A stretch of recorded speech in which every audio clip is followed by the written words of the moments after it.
নানা ধরনের ফুল ফল পাতা শিম কলা ইত্যাদি খেতে চাইতো, কিন্তু তার মা তাকে শুধু কচি ডালপালাই খেতে দিত।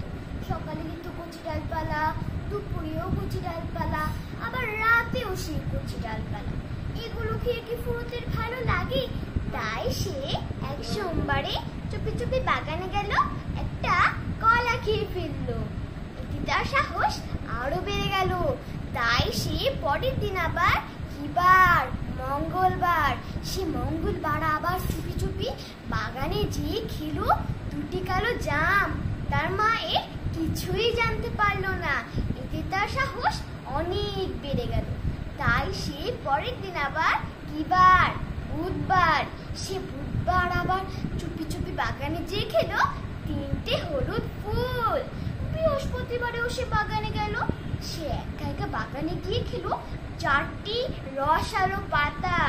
শুক্রবারও সে বাদ দিল না, এবার খেলো 5টি সবুজ সিম। এ থেকে ফুরুতের পেট ভরে। তাই সে শনিবার আবার একসাথে খেলো একটি কলা, দুটো জাম, 3টে হলুদ ফুল, 4টি রসালো পাতা, 5টি সবুজ সিম।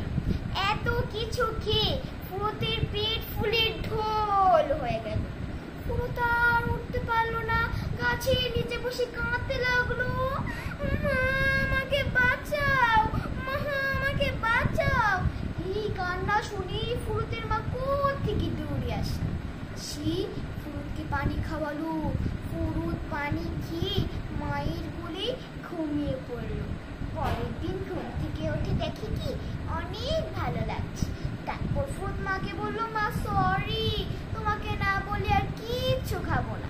তুমি এখন থেকে আমাকে যা খেতে দেবে আমি তাই খাবো। এই ফুরুতের প্রতিজ্ঞা থেকে আমরা শিখলাম মাকে না বলে কিছু খাওয়া যাবে না। ধন্যবাদ বন্ধুরা। আসসালামু আলাইকুম।